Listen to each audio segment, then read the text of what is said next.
यीशु मसीह के नाम में सबका स्वागत करते हैं। प्रभु हरे को सहाय करे, मदद करे। आज हम प्रभु के वचन का अध्ययन करना चाहते हैं। ये जो यूहन्ने की पत्री है, पहला यूहन्ने की पत्री 5वां अध्याय 16 से 17 पद जो बात है उसका अध्ययन करना चाहते हैं। यहाँ शायद हमने पढ़ा होगा और इसका विषय में हमने शायद सवाल भी हो गए। प्रभु में आज सारी बातों का उजाला दे, ये प्रार्थना है। आओ प्रार्थना करें। पिता, हम यीशु मसीह के नाम में झुकते हैं। आज के दिन के लिए, आज की संगति के लिए धन्यवाद। आप हमें इकट्ठा किया। पवित्र आत्मा धन्यवाद, पवित्र आत्मा धन्यवाद। आप हमारे राजा, हमारे मालिक, सच्चाई में चलाने वाले, हाथ पकड़े चलाने वाले आप हो और मंडली के प्रभु आप हो और हम आपसे प्यार करते हैं। पवित्र आत्मा, आपकी ये बातें जो आपने अपने दास के जरिए लिखाया, ये हम समझना चाहते, सीखना चाहते, हमसे बात करना। पवित्र आत्मा, आपके साथ जुड़ने वाले हर एक भाई बहनों का लिए प्रार्थना है, आशीष मांग देना। सुनने के लिए कान हर एक को मिले यीशु मसीह के नाम में, समझने के लिए हृदय मिले यीशु मसीह के नाम में, आंख खुल जाए आपकी महिमा देखने के लिए, आपकी बात समझने के लिए यीशु मसीह के नाम में। आमीन, आमीन। Praise Lord. गुड मॉर्निंग, जय मसीह। पहला यूहन्ना की पत्री 5वां अध्याय उसका 16-17 पद पढ़े तो वहां पे यूहन्ना लिखता है, यदि कोई अपने भाई को ऐसा पाप करते देखे जिसका फल मृत्यु न हो तो विनती करे। तो यहाँ पे यूहन्ना लिखता है, यदि कोई देखे कि भाई कोई पाप है, इसको पाप कहा जाता है, इसको गलती कहा जाती है, तूने गलत किया है, ऐसे यदि किसी को समझ में आए तो उसके भाई को उसको कहना चाहिए और विनती करे उसके लिए कि उसका पाप क्षमा हो जाए। और परमेश्वर उसे उनके लिए जिन्होंने ऐसा पाप किया है जिसका फल मृत्यु न हो जीवन देगा। तो यहाँ पे यूहन्ना लिखता है कि ऐसे कोई पाप गलती होती है तो उसके लिए उसका भाई है, उसने यदि देखा, जान लिया कि ये तूने गलत किया है तो प्रार्थना करे जिससे उसे क्षमा मिल जाए। 17 पद, सब प्रकार का अधर्म तो पाप और है। ऐसे तो सब तरह का जो अधर्म होता है उसे पाप ही माना जाता है, गिना जाता है, परंतु ऐसा पाप भी है जिसका फल मृत्यु नहीं। तो यहाँ पे यूहन्ना लिखता है कि ऐसा पाप भी है जिसका फल, परिणाम, बदला मृत्यु नहीं है। तो यहाँ पे 3 बातें सीखने को, देखने को मिलता है। पहला, भाई अपने भाई को पाप करते हुए देखे और उसके लिए विनती करनी चाहिए कि वो कहीं मर न जाए या फिर उसका श्राप न लग जाए, न कहीं वो नरक में ना चला जाए। ऐसे भी पाप है कि जो मर सकता इंसान परमेश्वर से सदा के लिए अलग हो जाता है, हो सकता है। यहां प्रार्थना की बात की गई है, यहां पाप की बात की गई है। और तीसरी बात, ऐसे पाप जो आपको फल मिलता है मृत्यु या फिर अनंत का मौत। तो यहां पे ये इसका अध्ययन करना हम चाहते हैं। सजा, पाप से सजा आता है। रोमन की पत्री 3 अध्याय 23 पद, हमें मसीह भाई बहनों को पता है कि सबने तो पाप किया है। और 6:23 में रोमन में भी ये लिखा है कि पाप का जो मजदूरी, पाप का जो परिणाम या पाप से जो बदला मिलता है, आपने कुछ पाप किया है परमेश्वर के विरुद्ध, वो बड़े मालिक के विरुद्ध, ये सारा संसार का जो रचयिता है उसके विरुद्ध में आप गए हो, आपने उसकी आज्ञा को भंग किया है, तो अवश्य आपको दंड मृत्यु ही है। पाप के परिणाम तो मौत है, पाप का बदला तो मौत है। लेकिन यीशु मसीह के द्वारा हमें अनंत जीवन मिलता है जब माफी पाते हैं। तो पाप का जो भान होता है, समझ मिलती है, वो हम यीशु मसीह में आने के बाद, क्रिश्चियन होने के बाद हमें समझ में आता है पाप क्या है।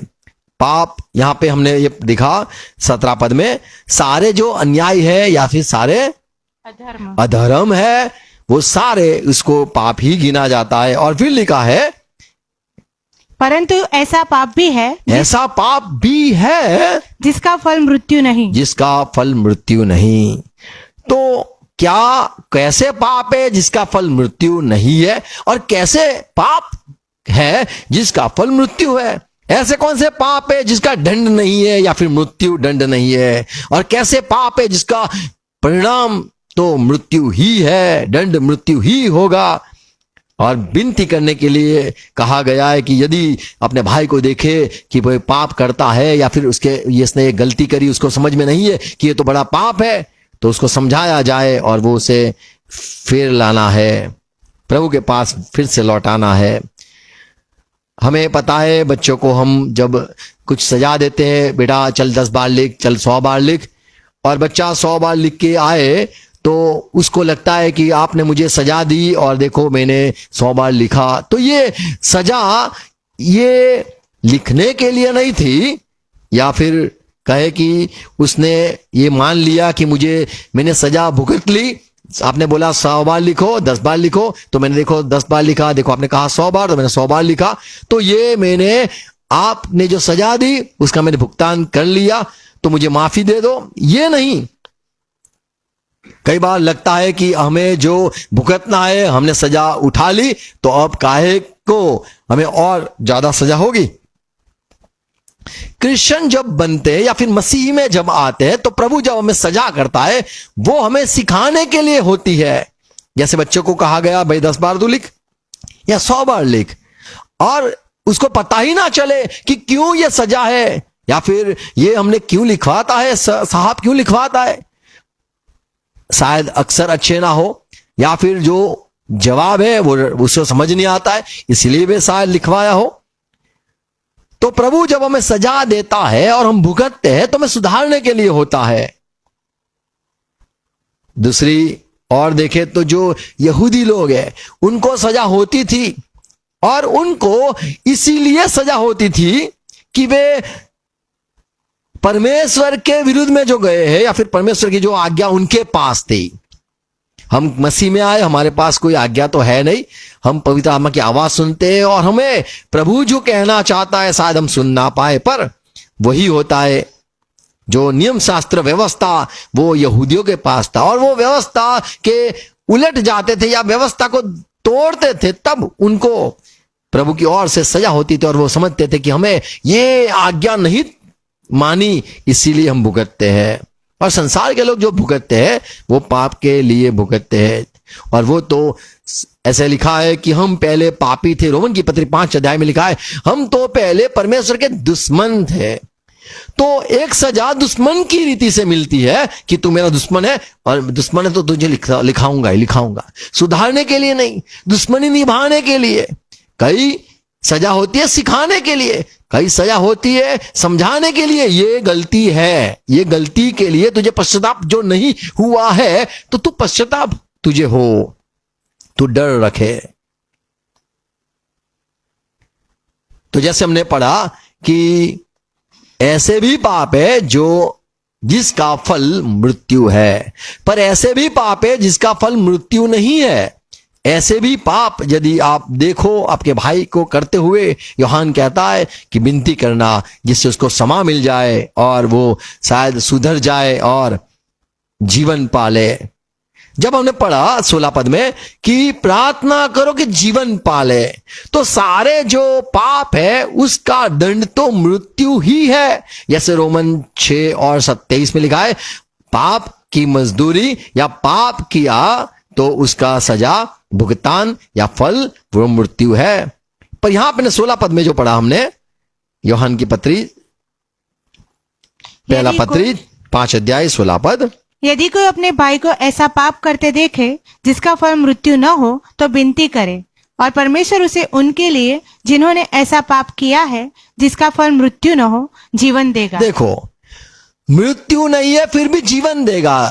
यहां पे लिखा है ऐसे पाप जिसका दंड मृत्यु नहीं है, और यदि कोई विनती ना करे तो क्या वो दंड उसको मृत्यु होगी? नहीं। क्या नहीं, फिर भी मृत्यु तो होगी।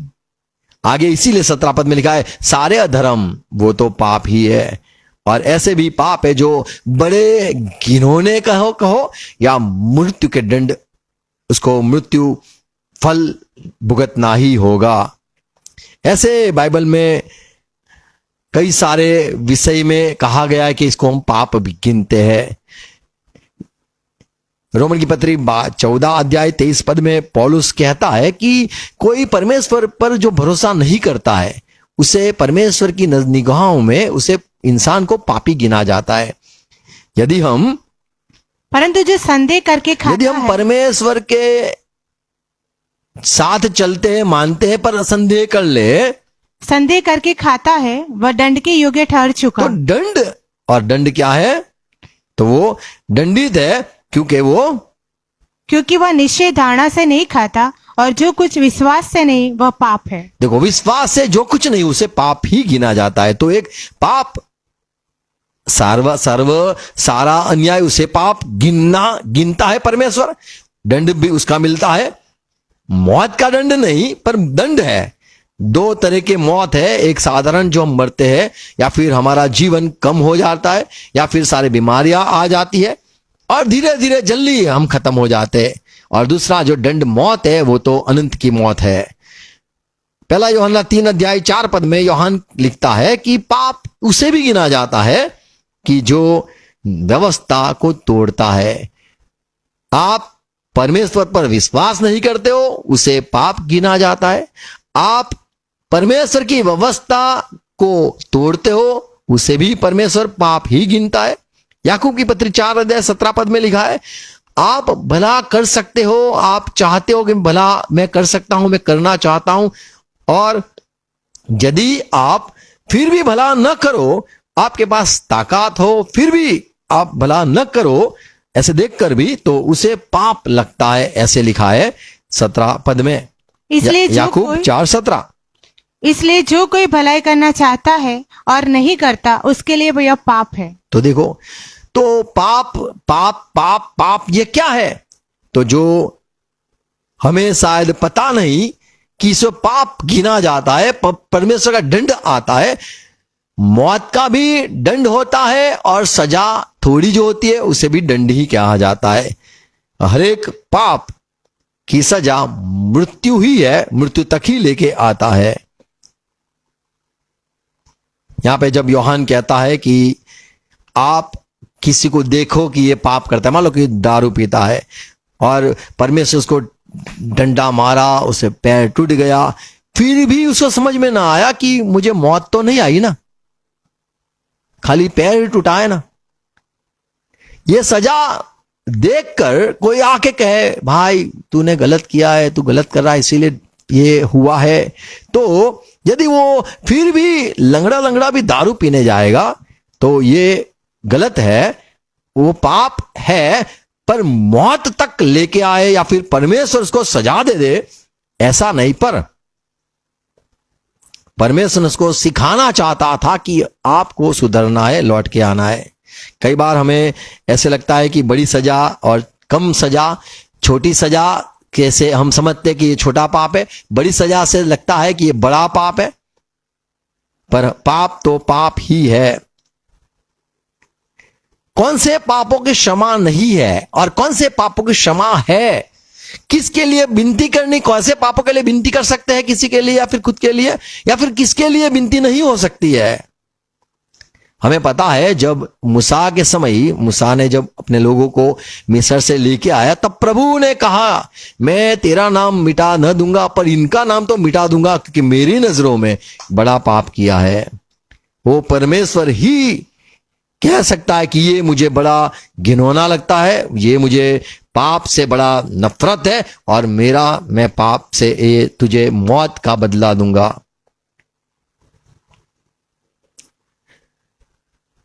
कौन से पाप है जिसके विषय में लिखा है कि मौत है, फल मौत है?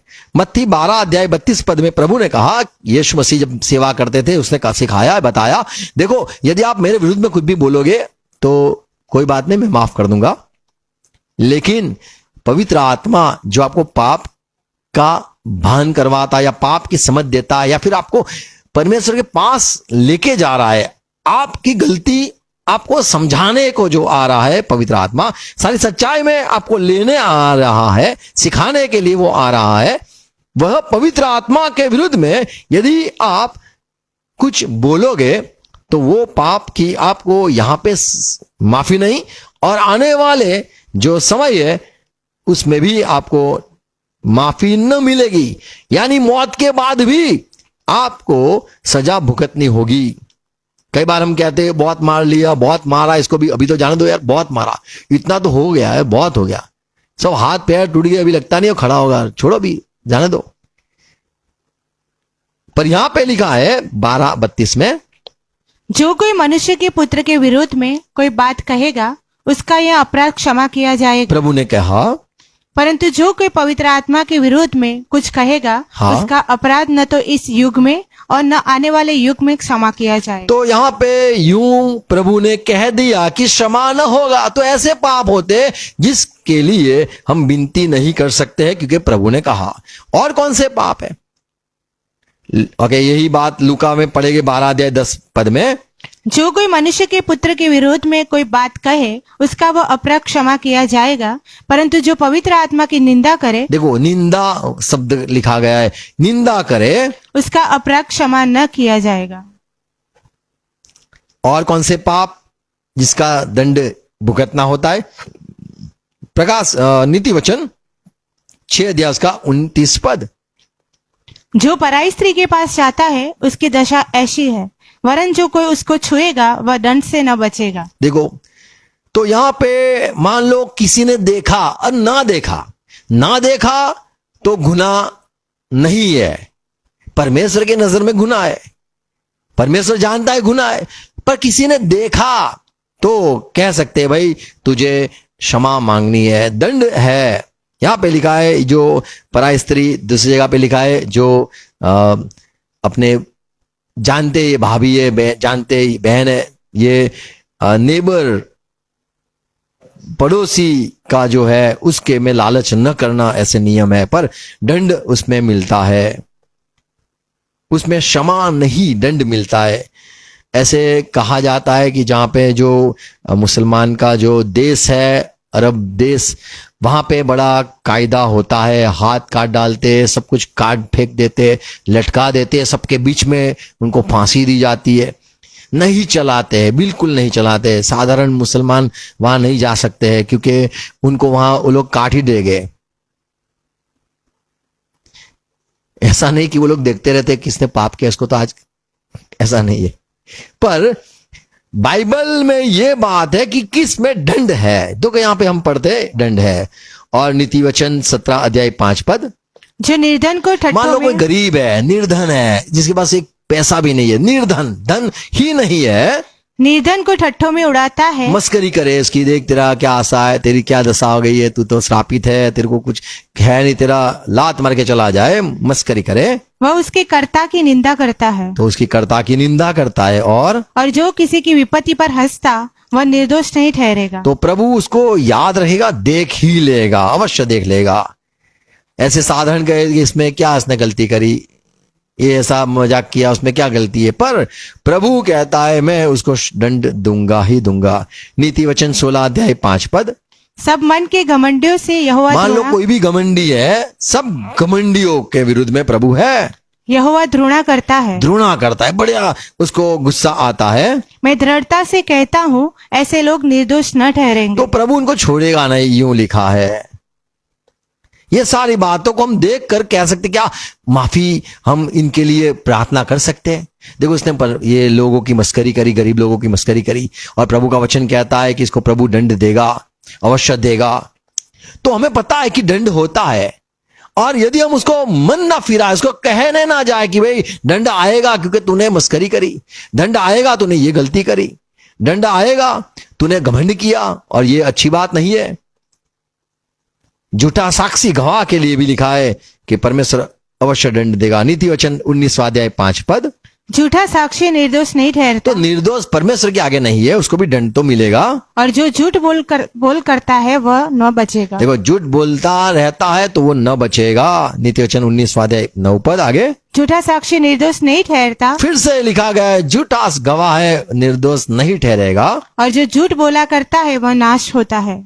देखो नाश होता है। प्रभु चाहता है कि हम दंड, हरेक पाप है उसमें दंड तो है ही, पर ऐसे दंड या ऐसे पाप जिसका परिणाम मृत्यु है वो क्या है? हमने देखा कि कोई गवाह देता है झूठी गवाही, तो हम कहेंगे भाई तूने पता नहीं है, ये गरीब की तूने मस्करी करी, तुझे पता नहीं है, तूने ये किया, तुझे पता नहीं है क्या? तो उसको पता नहीं कि अब परमेश्वर का क्रोध आएगा या फिर सजा होगी, दंड होगा। ये भाई को पता है कि भाई ने ये गलती करी है, तो उसके लिए विनती कर सकता है कि प्रभु उसको बुद्धि दो, समझ दो, माफी देना, तो प्रभु उसको जीवन देगा। क्योंकि जो दंड है उससे मिलेगा, दंड मिलेगा, और उसको समझ भी आएगी कि मुझे मुड़ना है, मुझे ये 10 बार इसलिए लिखवाया या 100 बार इसलिए लिखवाया कि ये मेरी गलती है। तो प्रभु इंसानों को सुधारना चाहता है, इसीलिए प्रभु अपने भाइयों को भी आंखें खोलता है कि तू देख और तेरे भाई को तू ठीक कर ले। लेवी व्यवस्था 20 अध्याय 9 पद में पुराने नियम में मूसा ने कहा था कि भाई देखो, कोई अपने माँ बाप को श्राप देता है तो उसको आपको पत्थर से मारना है। पत्थर से मारने की दंड मूसा ने दिया था, दंड मृत्युदंड। मृत्युदंड ऐसे कई सारे हैं मृत्युदंड। किस किस के लिए मृत्युदंड घोषणा की थी मूसा ने? हम पढ़ते लेवी 20 अध्याय 9 पद। कोई क्यों ना हो जो अपने कोई भी क्यों ना हो, बड़ा साहब क्यों ना हो, बड़ा याजक, प्रबोधक, नबी, कोई भी क्यों ना हो, जो अपने पिता या माता को श्राप दे वह निश्चय मार डाला जाए। उसे मारना है। 27 अध्याय का 16 पद, व्यवस्था विवरण 27 अध्याय 16 पद। और यहां पे लिखा है, माँ बाप को सम्मान न दे या फिर उनको श्राप देता दिखाई दे कि माँ बाप को श्राप दिया है, तो उसको शापित हो वह जो श्रापित हो जो अपने पिता या माता को तुच्छ जाने। तब सब लोग कहे आमीन। तो मारते मारते श्रापित है, ये श्रापित है, ऐसे करके मारते थे कि मूसा ने कह दिया श्रापित है। अगर पता चला परमेश्वर भी खिलाफ है, परमेश्वर ने भी इसको श्रापित दिया है, हम माफी नहीं मांग सकते, हम उसके लिए विनती नहीं कर सकते क्योंकि वो श्रापित है। व्यवस्था विवरण 27 अध्याय 22 पद। शापित हो वह जो अपनी बहन चाहे सगी हो चाहे सौतेली उससे कुकर्म करे। तब सब लोग कहे आमीन। देखो, तो यहां पे पवित्र आत्मा ने सिखाया आमीन कहना, या फिर आप मान लो ये श्रापित है। यहां पे श्राप है, यानी कहा गया है कि ये श्रापित है। क्या माफी है? कोई निर्दोष को खून कर ले तभी भी लिखा है कि दंड अवश्य होगा। ये सारे मैं इसीलिए पढ़वाना चाहता हूं, आगे जाके हम सीखेंगे कुछ।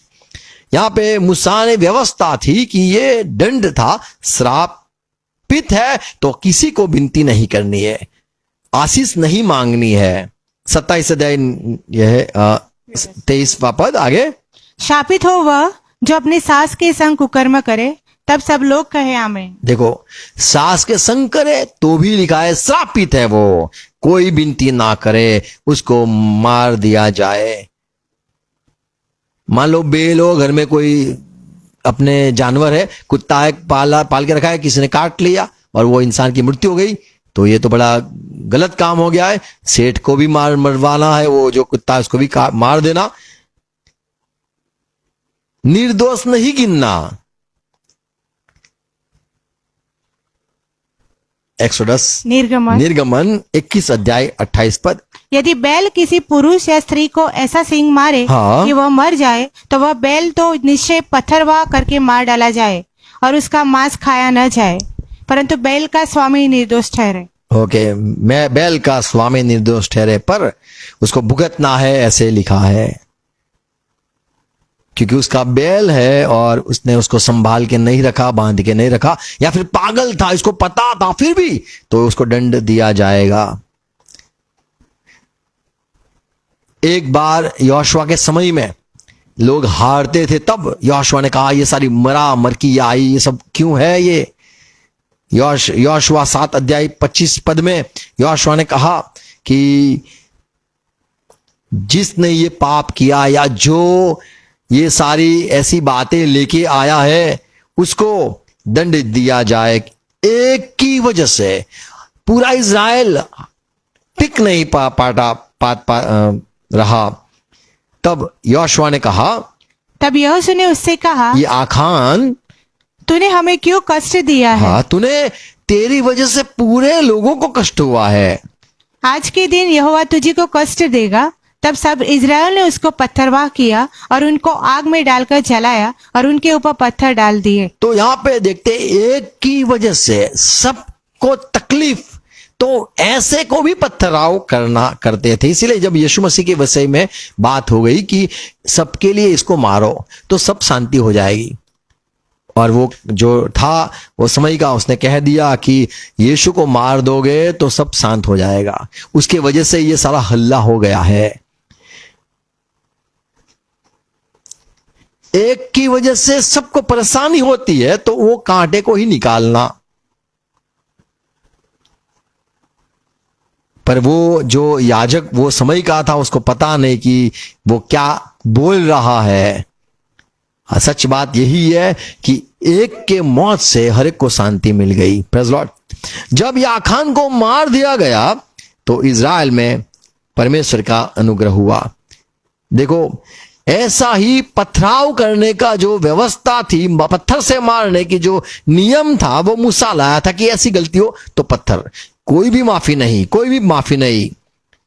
एक बार एक आदमी ने सब्बत के दिन को लकड़े लेने चला गया, खाने के लिए, बनाने के लिए या फिर बेचने के लिए।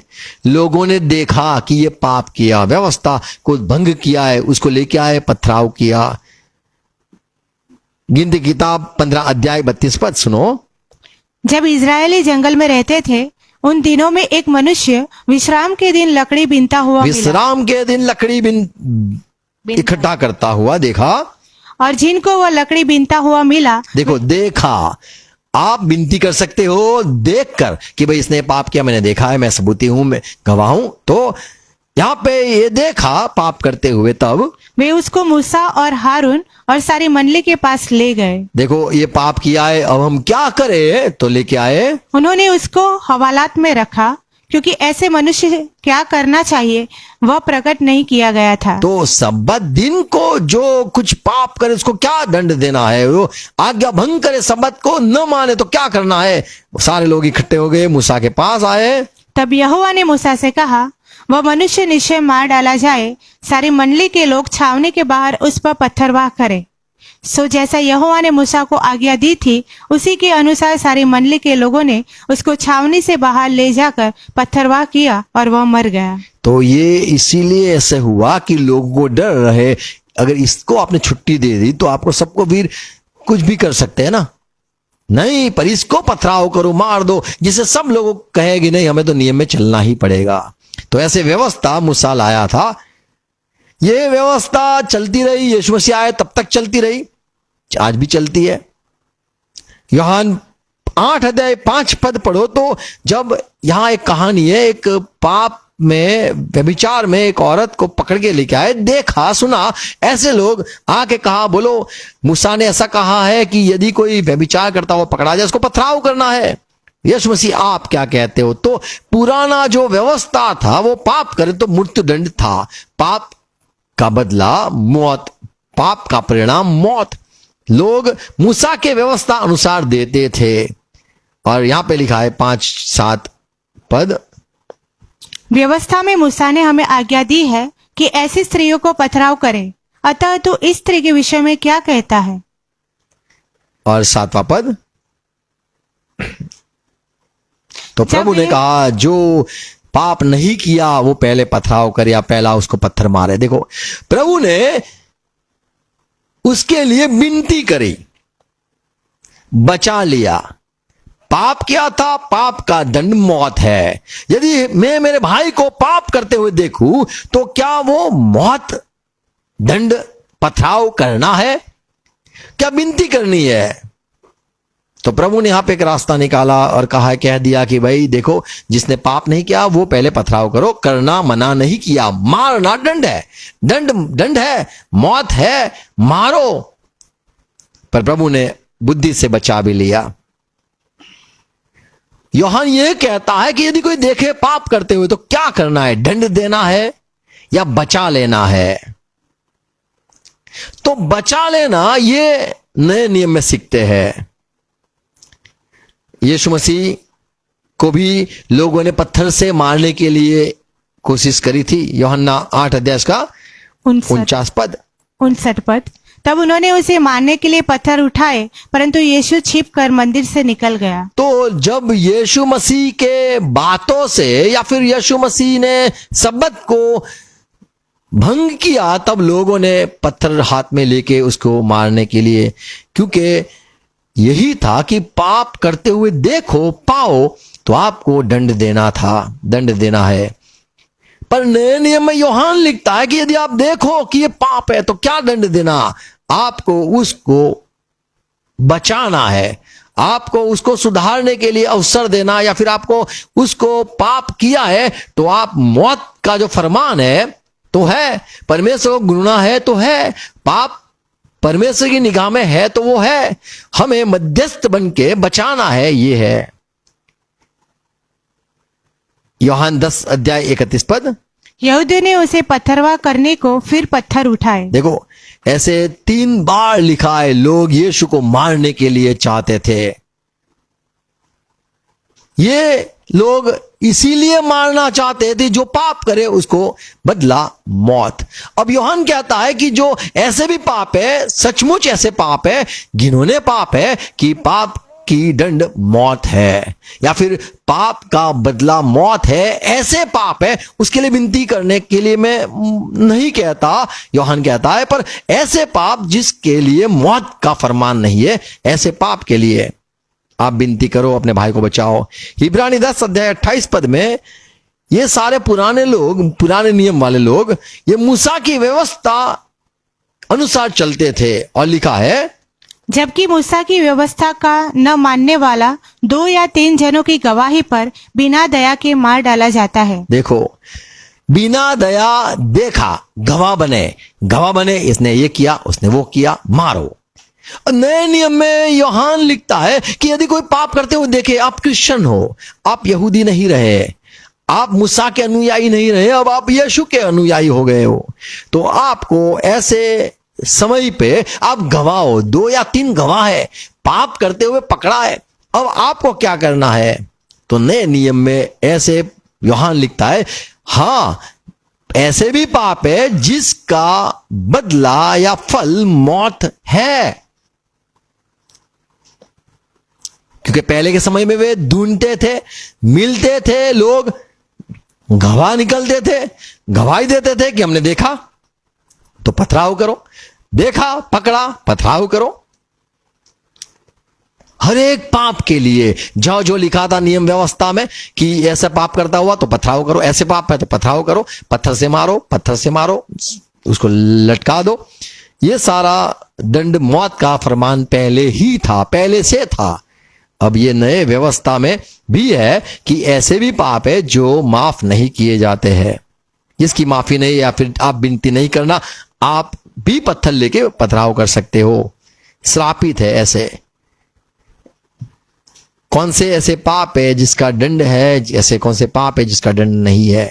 हम विनती किसके लिए कर सकते हैं? 1 कोरिन्थ 5-6 अध्याय 18 पद में लिखा है, मेरे बच्चों या मेरे लोग, आप व्यभिचार से भाग लो, व्यभिचार से बचे रहो, जितने और पाप मनुष्य करता देखो अभी है, यहाँ पे लिखा है ऐसे भी पाप है, जितने भी पाप है मनुष्य करता है वे देह के बाहर है। देह के बाहर है, यानी देह का इस्तेमाल नहीं करता है, परंतु व्यभिचार करने वाला अपने ही देह के विरुद्ध पाप करता है। वो अपने देह को ही लेकर पाप करता है, ऐसे लिखा है। ऐसे पाप है जो शरीर का इस्तेमाल नहीं होता है, पर यह ऐसा पाप है जिसमें शरीर का इस्तेमाल होता है। पाप करने के लिए पूरा इस्तेमाल होता है, पूरा शरीर इस्तेमाल होता है। ऐसे पाप है जिसमें पूरा शरीर इस्तेमाल नहीं होता, या फिर ऐसे शरीर के बाहर है। यहां पे शरीर का इस्तेमाल होता है, इसीलिए लिखा आगे कि शरीर को आप मत मारो, ये मंदिर को मत मारो, मत नष्ट करो, क्योंकि ये शरीर को लेके बात है। इसके विषय में हम कोई और बार देखेंगे, पर ये जो हम बात करते हैं 1 यूहन्ना 5 अध्याय 17 पद में, ऐसे पाप जो बदला मौत है और ऐसे पाप जो बदला मौत नहीं है। पुराने नियम में एक कहानी है, जो नामान था उसे बीमारी थी, कोढ़ था, और एलिसा जो नबी था उसके पास वो आता है और नबी एलिसा कहता है कि 7 बार पानी में जाके डुबकी लगाता है, चंगा हो जाता है, फिर जाने लगता है। और ये जो नबी है उसका जो नौकर कहो या चेला कहो, वो जाके उसे कहता है कि मुझे, बोले राजा जो नामान जो सेनापति था वो कहने लगा कि मुझे तुम्हारे नबी को कुछ देना है, तो बोले मुझे दे दो, मैं ले लूंगा। वो नहीं लेगा और वो लेके आता है और झूठ बोलता है मैंने कुछ नहीं लिया। तब एलिसा उसे श्राप देता है और बोलता है कि तेरा उसका कोढ़ तुझे लग जाए। तो मौत नहीं, सजा हुई, मौत की सजा नहीं पर सजा हुई, जीवन भर ये तेरे को हो। एक बार मूसा के समय देखो, तब गिनती किताब 12 अध्याय 10 पद, मरियम वो मूसा के विरुद्ध में बोली, हारून भी बोला, पर वहां पे भी देखते कि उसको मौत नहीं, सजा हो गई। पहला करंथी 11 अध्याय 32 पद लिखा है कि इसलिए आप में कोई दुर्बल है, निर्बल है। कई लोग तो सो गए। जब हमारे ऊपर प्रभु दंड देता है तो हमें सिखाने के लिए, सुधारने के लिए होता है, हमें मार देने के लिए नहीं, साफ कर देने के लिए नहीं। देखो पुराने नियम में व्यवस्था थी, ये व्यवस्था में यूं लिखा था कि कोई सास के साथ सो जाए तो उसको पथराव करो, मार दो। नए नियम में पौलुस कहता है मैंने सुना किसी ने अपने सास के साथ ऐसे पाप किया है या फिर उसके साथ उसको बीवी बना के रखा है। पहला करंथी 5 अध्याय 5 पद में पौलुस कहता है आप इकट्ठा होके उसको दंड तो नहीं दे सकते, मौत तो नहीं दे सकते, आप उसको मेरे साथ इकट्ठे होके न्याय करो। 5वां पद, शरीर के विनाश के लिए शैतान को सौंपा जाए। देखो कैसे लोग को मूसा ने कहा अगर देखो तो आपको पथराव करना है, मौत, पर यहां पे पौलुस कहता है ये मौत नहीं, इसको हमें बचाना है क्योंकि ये मसीह का आदमी है, ये विश्वासी है या फिर ये मंडली का आदमी है और मंडली में ये चल रहा है, तो मैं कहता हूं उसको आप नष्ट मत कर दो, उसका उद्धार हो जाए। तो ऐसे पाप जिसकी विषय में विनती कि भाई आप इसको ऐसा करो कि वो सुधर जाए, प्रेज़ लॉर्ड। तो किसी ने देखा और बोला क्या करे, और यूहन्ना ने कहा कि यदि कोई देखे तो आपको उसके लिए विनती करनी है, बच जाए। तो कैसे इकट्ठा होकर सजा दिया गई। पहले के समय में वो लोग पथराव करते थे, पूरा नाश कर देते थे, बिल्कुल मौका नहीं देते थे। नए नियम में हम मसीह है, क्रिश्चियन है, तो हमें इसीलिए सारा सहना पड़ता है, वो सिखाने के लिए। हम मरने से पहले सीख ले, समझ ले, इसीलिए। और ऐसे भी है पाप जिसमें दंड मौत है और चाहे कितनी भी विनती कर लो वो नहीं हो सकता है। कौन सी ऐसी बातें हैं जो हमने पहली बात पढ़ी मत्ती कि अनफॉरगिवनेस सिन, ऐसे पाप जिसकी क्षमा नहीं है। ये बड़ा कठिन है सुनने के लिए, पर आप सुनना। ऐसे पाप जिसमें आप विनती भी नहीं कर सकते हो या फिर कोई किसी के लिए विनती नहीं कर सकता है। मूसा ने कह दिया प्रभु मेरा नाम को मिटा दो पर इन लोगों को बचा लो, वो न सुनी गई। अब ऐसे परमेश्वर नए नियम में हमें क्या सिखाता है। मत्ती की सुसमाचार 18 अध्याय 15 पद, यदि तेरा भाई तेरे विरुद्ध अपराध करे, देखो तेरा भाई तेरे विरुद्ध में अपराध करे तो जा और अकेले में बातचीत करके उसे समझा। देखो समझा, यदि वह तेरी सुने तो तूने अपने यानी मेरे भाई को मुझे दंड नहीं देना है। ये भाई ने, मेरे भाई ने पाप किया, पथराव करो नहीं। मैं गवाह हूं, मैंने देखा, मैं कहता हूं पथराव करो, 2 या 3 गवाह है मेरे पास, पथराव करो, उसको मार दो नहीं। यीशु मसीह ने सिखाया यदि तू पकड़े तेरे भाई को तो उसको समझा, और यदि वो यदि वह तेरी सुने तो तूने अपने तो भाई को, ठीक है, तूने उसको पा लिया या फिर वो आ गया, सुधर गया। और यदि वह न सुने वो न सुने तो और 1-2 जन को अपने साथ ले जा, कि हर एक बात 2 या 3 गवाहों के मुंह फिर भी से, समझाओ, या फिर इतने कलीसिया के पास लेके आए फिर भी वो न माना। 2-3 गवाहों के मुंह से ठहराई जाए। यदि वह उनकी भी न माने तो कलीसिया से कह दे, परंतु यदि वह कलीसिया की भी न माने तो उसे अन्य जाति और चुंगी लेने वाले के जैसा तो जाने। यीशु मसीह ने कहा, यदि तू तेरे भाई को अपराध करते हुए देखे जिसका मृत्यु है, दंड मृत्यु, तो तुझे उसको बचाना है, सिखाना है, मौका देना है। एक बार 3 जन को लेके जा और समझा, और अंतिम बात मंडली में भी सिखा दे, समझा दे, जिससे वो सुधरे। फिर भी ना हो तो न्याय तो नहीं करना है, छोड़ देना है। न्याय नहीं करना है, निकाल देना है। 9 पद पढ़ो तो वहां पे लिखा है, यदि तेरी आंख तुझे ठोकर खिलवाए तो निकाल दे। निकाल दे क्या है? और यदि तेरी आंख तुझे ठोकर खिलाए तो उसे निकाल कर फेंक दे। निकाल कर फेंक दे, कहीं ऐसा ना हो। काना होकर जीवन में प्रवेश करना तेरे लिए इससे भला है कि 2 आंख रहते हुए तू नरक की आग में डाला जाए। तो यहां पे ये पूरी बात जो है कि निकाल देना, कब तक थोड़ा सुधरता है तो ठीक है, फिर और थोड़े 2 लोगों को फिर या थोड़ी सजा देकर सुधरता है तो ठीक है।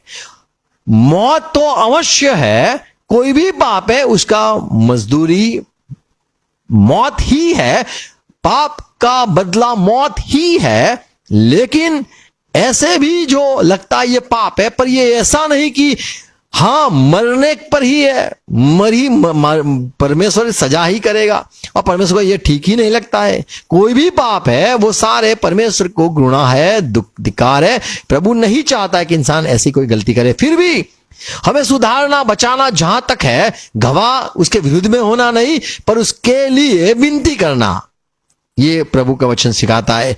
13 पद पढ़ो तो वहां पे यही बात में दृष्टांत दे दिया प्रभु ने कि मान लो जो मेमना है खो गया, लौट के आए तो अच्छा है। 13 पद, और यदि ऐसा हो कि उसे पाए तो मैं तुमसे सच कहता हूँ कि वह उन 99 भेड़ों के लिए 99 भेड़ों के लिए जो भटकी नहीं थी इतना आनंद नहीं करेगा वो आनंद नहीं करेगा जितना कि इस भेड़ के लिए करेगा। तो वापस लाने की व्यवस्था सिखाई गई है, सीधा पथराव नहीं। एक बार पाप किया, फिर से कहा, लड़की को कहा गया फिर से तू पाप मत करना। तो ये सिखाना, ये नए नियम की व्यवस्था है। गलती तो हर एक से होती है, पाप हर एक से होता है, दंड है। पर ऐसे भी बिनती, जो ऐसे पाप है जिसका बदला मौत ही है, वो कौन से पाप है? सब जो है सारे पाप ही है, परमेश्वर की निगाह में सारे जो है पाप ही है।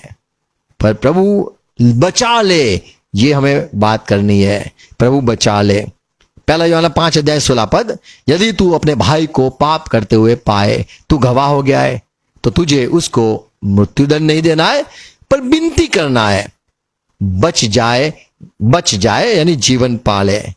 प्रार्थना करना है, कोई भी पाप हो प्रार्थना करना है, बचाना है। मूसा की व्यवस्था जैसे पाप जो लिखा है कि अपने सास को लेके आया, वो भी पाप है। पुराने नियम में तो पथरावी था, नए नियम में अनुग्रह, भाई उसको क्षमा करो नहीं, पर उसके साथ हम सब इकट्ठा हो, उसको सजा करे, पवित्र आत्मा समझ दे, उसको शैतान के हवाले आदमी को कर दो, थोड़ा उसको प्रभु के ओर से उसको दंड दे दिया जाए, सुधर जाए तो ठीक है, और वो उसको वापस आ जाए, मसीह में आ जाए। यही उद्देश्य रहना चाहिए। आमीन। इसलिए नए नियम में माफी की बात, अनुग्रह की बात, सजा तो है, पर उसको धीरे धीरे समझ में आए, ऐसे सजा मिले तो अच्छा है। आमीन। तो सीधा मौत ही नहीं, यहां पे जब लिखा है कि ऐसी पाप है जिसके विषय में मैं नहीं कहता, आप विनती करो। 16 पद में लिखा है, यदि कोई अपने भाई को ऐसा पाप करते देखे जिसका फल मृत्यु न हो तो विनती करे, और परमेश्वर उसे उनके लिए जिन्होंने ऐसा पाप किया है जिसका फल मृत्यु न हो जीवन देगा। पाप ऐसा भी पाप होता है ऐसा भी है, जिसका फल मृत्यु है। इसके विषय में मैं उसके विषय में कुछ नहीं कहता, उसके विषय में विनती करने के लिए नहीं तुम्हें सिखाता हूं। तो यहां नहीं सिखाता है कि आप ऐसे बातों के लिए चर्चा या प्रार्थना करो। तो ऐसे कौन से पाप है जो हमने आप पढ़ा कि पवित्र आत्मा के विरुद्ध या निंदा या पवित्र आत्मा के विरुद्ध जाना, ये तो गलत बात है, उसके हम विनती नहीं कर सकते हैं, क्योंकि पवित्र आत्मा विनती, यीशु की विनती के द्वारा ही पाते हैं इंसान। विनती के लिए पवित्र आत्मा आता है, हमारे साथ रहता है, विनती से आया हुआ प्रभु है। आमीन। और दूसरी बात, भजन संहिता 105:15 पद, कि मेरे अभिषिक्तों को मत छुओ आप मेरे अभिषेक को मत छुओ और न मेरे नबियों की हानि करो, क्योंकि वो तुम्हें वापस लाने के लिए आए हैं, और तुम इन लोगों को ही नष्ट कर दोगे तो कौन तुम्हें वापस फेरेगा? कौन तुम्हें वापस मसीह में या परमेश्वर के परिवार में कौन लेके आएगा? इनको तो मैंने भेजा है कि आपको वापस लाने के लिए, और आपने उनको ही मार दिया, तो फिर आपको दंड है, और इसके विषय में विनती नहीं हो सकती है। मेरे अभिषेक को मत छेड़ो। देखो, यीशु को भी भेजा गया और यीशु को ही मार दिया। या फिर आज हम प्रभु के हैं, प्रभु के चुने हुए लोग खुद को कहते हैं, हम पर कौन दोष लगाएगा, ऐसा शायद हम सोचते हैं। रोमन की पत्री 8 अध्याय 33 और 34 पद, परमेश्वर के चुने हुओं पर दोष कौन लगाएगा? हम समझते हैं कि हमें कौन दोष लगाएगा, हमें कौन दोषी ठहराएगा, कौन? हमें लगता है परमेश्वर वह है जो उनको धर्मी ठहराने वाला। यदि परमेश्वर हमें धर्मी ठहराता है तो हमारे पर दोष कौन लगाएगा, ऐसा सवाल होगा।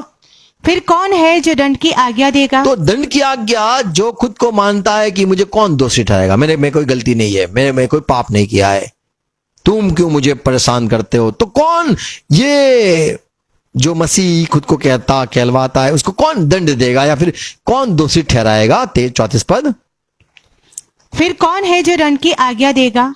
मसीह वह है जो मर गया। मसीह ही है वो जो मर गया और जिंदा हुआ। आमीन। आमीन। तो दंड कौन देगा? सब लोगों ने कहा, देखो भाई, हम कुछ नहीं कर सकते, हम तो विनती नहीं कर सकते, आप पे दोष लगाने वाला यीशु है। आमीन। तो जो इंसान पर यीशु ही आरोप लगा दे, दोष लगा दे, हम विनती नहीं कर सकेंगे, हम उसके लिए विनती नहीं कर सकेंगे जिसको परमेश्वर नहीं नकारा है, या फिर यीशु ने ही उसको दोषित ठहराया है। यीशु ही खुद अनुग्रह नहीं करता है उस पर, तो हम उसको बचा नहीं सकते हैं। प्रभु ने स्वर्ग में जाते हुए पहले ये कहा, यूहन्ना 20 अध्याय 22-23 पद, यह कहकर उसने उन पर फूंका। जाते हुए पहले प्रभु ने फूंक दी और कहा, और उनसे कहा, मेरे चेलो, आप पवित्र आत्मा पालो या पाओ। देखो, पवित्र आत्मा पाए हुए अभी चेले, उनको प्रभु ने क्या कहा? जिनके पाप तुम क्षमा करो, आप जिनके पाप क्षमा करो, यानी आप विनती करो, वे उनके लिए क्षमा किए तो मैं भी उनको माफ कर दूंगा। जिनके तुम रखो, और जिसके पाप आप माफ न करोगे, रखोगे, वे रखे गए हैं। तो वो तो फिर कौन विनती करेगा? तो मैं भी रखे दिए जाएंगे। तो पवित्र आत्मा के विरुद्ध में कोई बोलेगा तो माफ भी नहीं है, या सेवक जो परमेश्वर खुद भेजता है उसको ही आप हानि कर दो, तो जो आपको बचाने के लिए भेजा गया, आपको वापस लाने के लिए भेजा गया, सुधारने के लिए, दंड देने के लिए, थोड़ी उस देने के लिए वो भेजा गया, उसको ही आपने इनकार कर दिया, तो आपको क्षमा नहीं है। यीशु मसीह ही आपको दोषी ठहरवाता है, तो फिर हम विनती नहीं कर सकते हैं उसके लिए। ये प्रभु आपने ही उसको दोषी ठहरा दिया, अब हम क्या उसके लिए विनती करें? प्रभु ही अगर किसी को गुनाहगार कह देता है, गुनहगार ठहराता है, तो हम विनती नहीं कर सकते हैं। जब प्रभु ने ही कह दिया मूसा तू विनती मत कर, प्रभु ने शमूएल को कह दिया साउल के लिए विनती मत कर, मैंने छोड़ दिया है, त्याग दिया है, तो अब विनती नहीं होती है। प्रभु खुद जब किसी का इनकार कर देता है तो विनती नहीं होती है। पर जब तक मौका है सुधरने का, चेले सेवक प्रभु के दास भेजते हैं, प्रभु अपने नबी को भेजता रहता है सुधारने के लिए। इसलिए यूहन्ना कहता है आप यदि किसी को देखो पाप करते हुए तो आप उसके लिए विनती करना, प्रेज़ लॉर्ड, उसको जीवन मिल जाए। आमीन। तो सुधारने के लिए मान लो सेवक के पास लकड़ी है, डंडा है, तो डंडे से वो 4 अध्याय में 1 ग्रंथ में वो कहता है डंडा है मेरे पास। फिर आगे जाके 5वें अध्याय में कहता है डंडा मैंने तो मार लिया है, आप भी इकट्ठा होकर डंडा मार लो उसको। आपने पढ़ा होगा तो यही बात है, दंड देने की जो है वो सेवक भी कर सकते हैं बचाने के लिए, आमीन, नरक से बचाने के लिए। तो प्रभु ने जो लोगों को बुलाया वो सारे क्रिश्चियन है, और क्रिश्चियन लोग यदि पाप करते तो वो स्वर्ग में जाने के लिए उनको बुलाया है, स्वर्ग आने के लिए उनको निमंत्रित किया गया है, नरक में डालने के लिए नहीं। इसलिए बचाने का अवसर हमारे पास है, बचाने का हमें करना ही है। पर ऐसी गलती हो जो प्रभु ने ही कह दिया हो कि विनती मत कर, तो हम नहीं कर सकते हैं। और यदि पवित्र आत्मा के विरुद्ध में वो कहता है हमने सुना है, तो हम विनती नहीं कर सकते हैं। और प्रभु के दास को ही मार दिया हो तो हम विनती नहीं कर सकते हैं। पर जो विनती प्रभु के लोगों को सुनता है तो ये अनुग्रह है, दासों को निमंत्रित करता है, अनुग्रह है। आमीन। तो प्रभु से प्यार करते रहे, प्रभु हमें और अनुग्रह दे, समझ दे, हमारी गलती प्रभु हमें समझाए, पाप भी हमें प्रभु समझाए, हम घुटनों पे आके हमें माफी मांगनी है, प्रभु हमें माफ करे, हमें सुधारने के लिए सामर्थ्य दे। आमीन। प्रभु हरे को सहाय करे, ये बातों से प्रभु आशीष दे। पिता यीशु मसीह के नाम में झुकते धन्यवाद।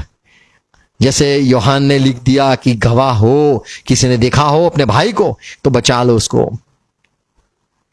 हर एक पापों की क्षमा आप देते हो। पर ऐसे पाप है जिसके विषय में हम विनती नहीं कर सकते। यीशु मसीह यदि आपने ही उसको दोषी ठहराया है तो हम क्या करें? पवित्र आत्मा के विरुद्ध में यदि उसने बोल दिया तो हम कौन है उसके लिए विनती करें? और यदि आपके दास आपने भेजा वो अनुग्रह वही इंसान समझ न पाया तो क्या अनुग्रह और उम्मीद क्या करे, बच जाएगा। प्रभु आप अनुग्रहकारी, आपने जो व्यवस्था दिखाई धन्यवाद। हम हमारे लोगों के लिए जो हमें जानते हैं प्रभु उन्होंने गलती करी, पाप किया या फिर लोगों को परेशान किया और उसकी वजह से कई सारे दिक्कत हुई, हम प्रभु विनती करते बच जाए। प्रभु ये समझ दिए धन्यवाद, ये नम्रता दिए धन्यवाद। यीशु मसीह आपका सेवा हमें दिए धन्यवाद। आपने जैसे व्यभिचार में पकड़े हुई स्त्री को आपने उसको लिए बचा लिया, ऐसे प्रभु हम दोषित ठहराने के लिए नहीं पर बचाने के लिए सेवा आपने दी है, क्योंकि ऐसे भी सारे लोग मरने वाले हैं।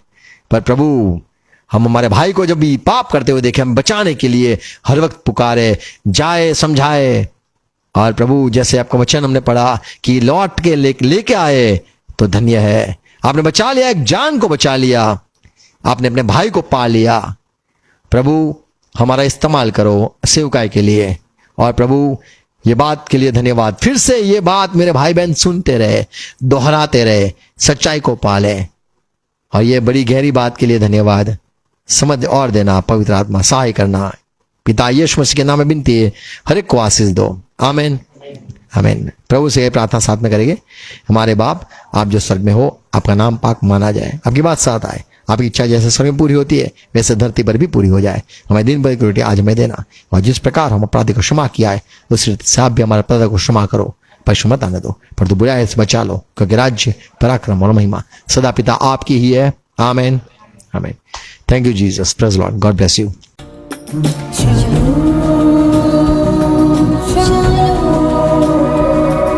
Shalom.